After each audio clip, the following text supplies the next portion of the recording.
Hi people, how you doing? Back here for another fight card prediction. UFC 174 from Vancouver, Canada. That's Demetrious Mighty Mouse Johnson defends his UFC Flyweight title again against Ali Bagautinov. First thing I'm going to say is if you think Demetrious Johnson wins this fight, give me a thumbs up. If you think Ali Bagautinov wins this fight, give me a thumbs down. We'll see if anybody picks Bagautinov, because I think it's a lot closer fight than what people are actually saying. Coming off the fight card from Albuquerque, New Mexico, a bit of a slow start. It was at altitude, so a lot of people were gassing out quick. Some very sloppy fights. I did fairly well in my picks. I was 9-2, and I had about 5 or 6 perfect picks, which was good. And I won a lot of money on the card, which was always good. But we had the worst probably decision we've ever seen, with Ross Pearson kind of getting screwed over against Diego Sanchez, and we saw Benson Henderson finishing for the first time in 4 years against Rustam Khabilov in a fight which I made a lot of money out of during that. It was a very, very big odds for that, and I managed to pull it out, so it was great. We're going to go on with this card. It's Jason Saggo against Josh Shockley in the opening fight of the night, down in the lightweight division. Two newcomers to the UFC. Jason Saggo, 9-1, fighting out in Ontario, Canada. Mostly a submission guy. 8 of his 9 wins have came there, and from what I've seen of him, once he gets down, he's very heavy on top, and he manoeuvres very well, and he opens up his opportunities, and he usually finds a submission as well. Not great on his feet, but he does enough where he can kind of get into the clinch and take you down. Josh Shockley fights out Indiana, 11-2 record. Okay on his feet. His striking defense isn't great. He leaves kind of holes. If you hit him straight down the pipe, he will. He's just not got great defense at all, even from leg kicks as well. And his only 2 losses have came via submission, which is Jason Saggo's best way to finish a fight. And I like him to finish this fight. I think he'll do it in the first round as well. So I'm going to go Jason Saggo by submission in the first round. Next up, we've got Roland Delorme against Michinori Tanaka. A fight I'm very excited about, and it's for the one guy I said there. It's Michinori Tanaka. This guy I think is going to be a star, and I think he's got every potential of being a UFC champion in the future. 23 years old, fighting out of Japan, 9-0. He's just a really, really solid fighter, and he finishes most of his fights. Once he goes to the ground, he's a whiz on the ground, and he's very, very, very, very good. The only kind of thing that kind of worries me about Tanaka is the Japanese fighters always struggle fighting abroad. Hatsuhiro Hioki did, Kid Yamamoto did. It's just some reason they just struggle to acclimatise to fighting overseas. But this guy is a very, very good fighter. I'm looking forward to seeing him in the UFC. He's against Roland Delorme, who is fighting here for the first time I think since September, where he lost to Alex Caceres. He was supposed to be fighting in March in London. I was looking forward to his fight with Davy Grant. On the day of the weigh-ins, the fight was cancelled, which kind of sucked. Met him later on that night about 2 o'clock in the morning. Very, very upset that the fight was called off, as you'd expect. But just a really, really nice guy. Really, really nice. Can't say enough good things about him. He's a submission fighter as well. Once it goes to ground, I think 6 of his 9 wins, or 6 of his 9 wins have came via submission. And this is going to be a close fight. I think Tanaka will take it, but Delorme's very experienced, was an Ultimate Fighter, and he's just a very, very strong fighter. So I'm going to go Michinori Tanaka by split decision. Next up, we've got Elizabeth Young against Valerie Letourneau. 2 other new girl fighters to the UFC. Elizabeth Phillips, I think she's 5-3. Sorry, Valerie Letourneau is 5-3. But her losses are to like Sarah Kaufman and Alexis Davis. I can't remember who the other one was, but she's lost to really kind of decent fighters as well. Elizabeth Phillips, I really haven't seen anything of her whatsoever. I think she's 4-1 maybe. If I'm going to make a pick in this, I'm going to go Letourneau. I think I'm going to go decision. Couldn't find much footage on them either, so I'm going to go Letourneau by unanimous decision. Cajun Johnson against Taehoon Bang.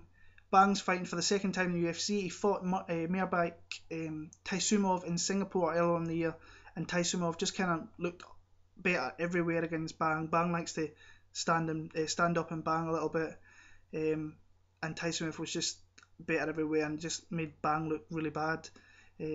Keaton Johnson, he's been a staple of Canadian MMA for a long time. He's fought a lot of good fighters coming out of that country. You've seen him on The Ultimate Fighter.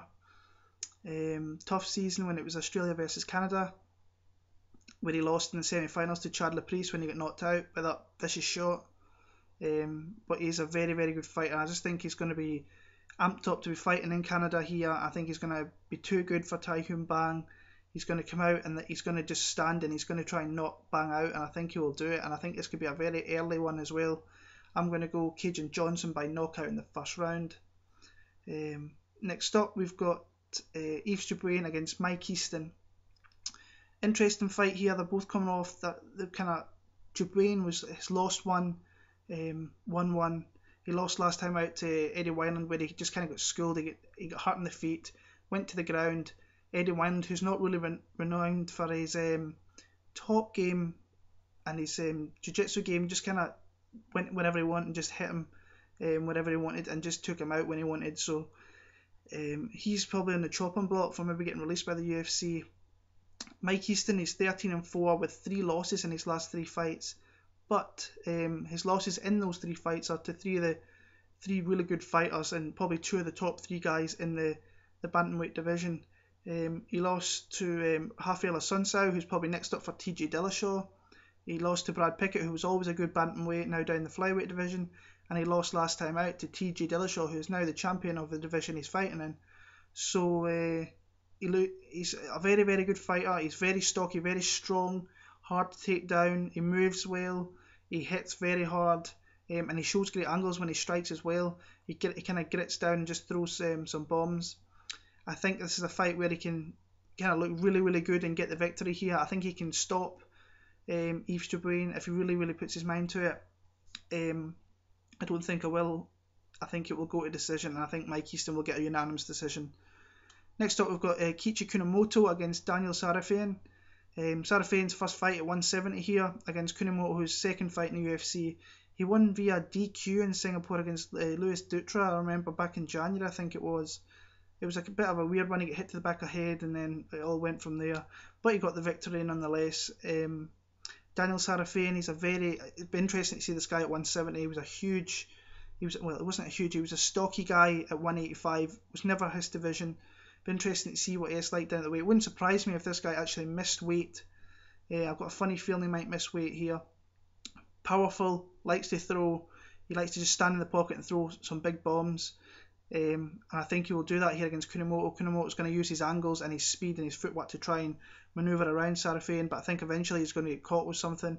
So I'm going to pick Daniel Sarafian by knockout in the second. As we're moving on to the main card, we've got Ryan Jimmo against Ovince St. Preux. This is a nice fight to start the pay-per-view off with. Ryan Jimmo, he's fighting out of Arizona now, I believe, at the Power MMA, so the guys are getting a lot of recognition over there in Arizona. I went over Sean O'Connell last time out in April. Nothing really to brag about. Sean O'Connell's nothing special, but he caught him with a good shot and took him out there. Before that, he lost to Jimmy Manoa, and then he beat Igor Prokopich before that. But he is a very dangerous striker, can knock you out anytime. But if you kind of go later on with this guy, you can really take him out. Ovince St. Preux, last time he fought Nikita Krylov. I think this guy's a dark horse in this division. Give a lot of fighters problems. He's very decent on his feet, goes to ground, he's very strong, and he looks for submissions like he did last time out against Nikita Krylov. He caught Nikita Krylov in the Von Flue choke and took him out and got a performance bonus out at UFC 171 as well. I think Ovince St. Preux is a big favourite here, and people have been telling me that Ryan Jim was actually the betting favourite here, and I'm like very surprised by that. I'll probably throw Ovince St. Preux in a parlay and make some money off him. There's a few in here. I think Feijao is in underdog as well against Ryan Bader, which really shocked me when I seen it earlier on today. But I'm going to go Ovince St. Preux. I think he can win via decision, so I'm going to go St. Preux by decision. Next up, a very interesting fight. A fight I never thought I'd see back in the UFC. It's Andrei Arlovski making his return to the UFC against Brendan Schaub. Andrei Arlovski is a former champion in the heavyweight division. He's been out other promotions. not look great. I just think this is a swan song for the rest of his career, just to say that he fought in the UFC in the new age, and he'll fly out, and he'll be that'll be his last fights in the UFC. But it's an interesting fight nonetheless, because if he catches Brendan Schaub, we've seen he's a little bit chinny when we've seen him against Nogueira and other fighters as well. Brendan Schaub last time out against Matt Mitrione just wanted to take it to the ground. He's working with the Gracie brothers in California, and just wants to work. If he gets you to the ground, he's going to probably submit you. But Arlovski's kind of tough to take down, so this is an interesting fight. Could go either way. I'm just going to go Brendan Schaub. I think he's been fighting the better fighters in the UFC. Wouldn't surprise me one bit if he knocks out Brendan Schaub, but I'm going to go Brendan Schaub by submission in the second. Next up, we've got Ryan Bader against Rafael Feijao Cavalcante. This fight I was looking at, I think it's a very, very even, close fight. But I think Feijao is going to be a guy who's going to be recognised in this division. He's a big, big hitter.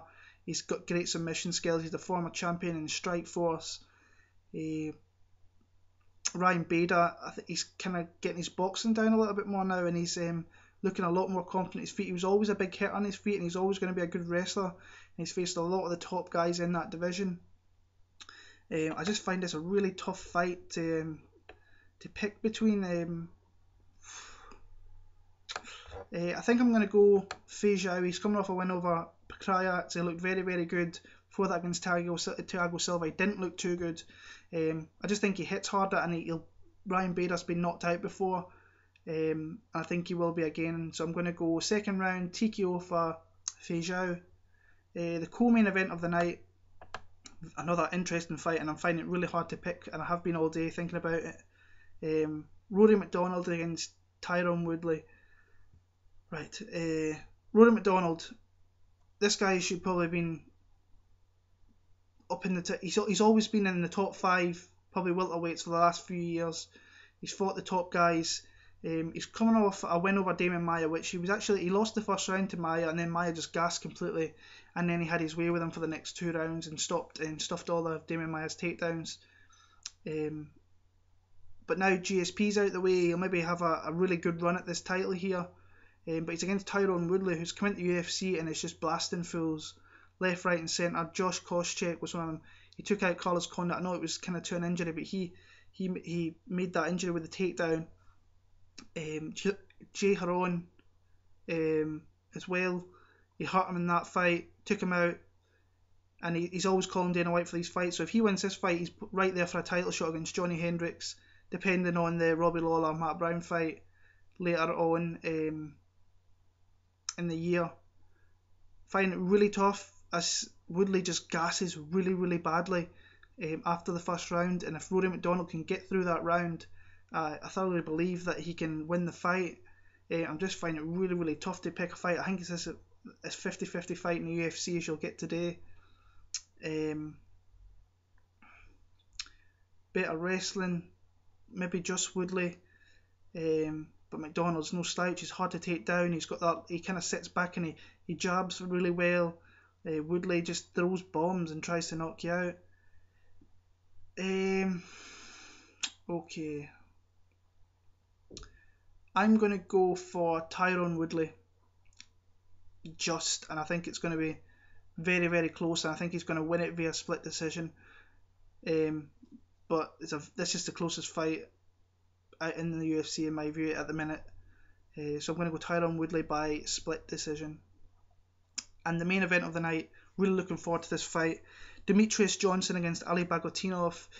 Every time Demetrious Johnson steps into the cage in the UFC, he shows us something different, and he's fabulous to watch. He's one of the best guys in the UFC to watch, in my opinion.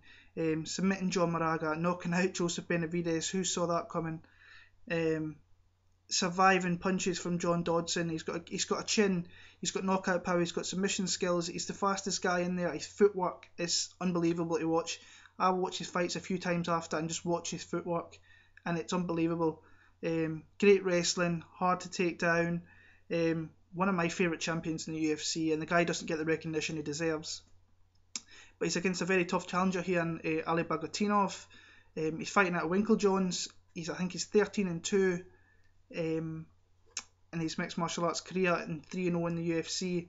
Wins over Tim Elliott, John Lineker. I can't remember, he beat somebody in Brazil, but he knocked him out there. So he's got power, he throws really hard, he's got great wrestling, he's a combat, he's a Sambo, 3-time Sambo world champion. The guys that come out of Russia are all really tough, and I think he's going to show Demetrious Johnson something a little bit different here. But I just think that Demetrious Johnson, I do think this is a close fight. I think this could go a split decision as well. But Demetrious Johnson's just fantastic, and he's so good everywhere. If anybody's going to finish a fight, Demetrious is going to do it. He can do it via submission or knock out Bagautinov. But I just think it's going to be a really close fight, and I'm going to go Demetrious Johnson by split decision.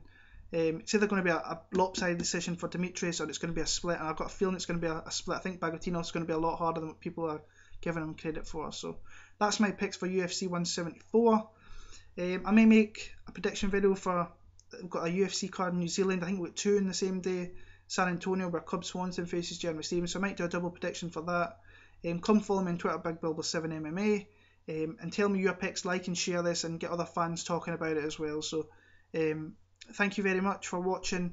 Enjoy the fights and take care.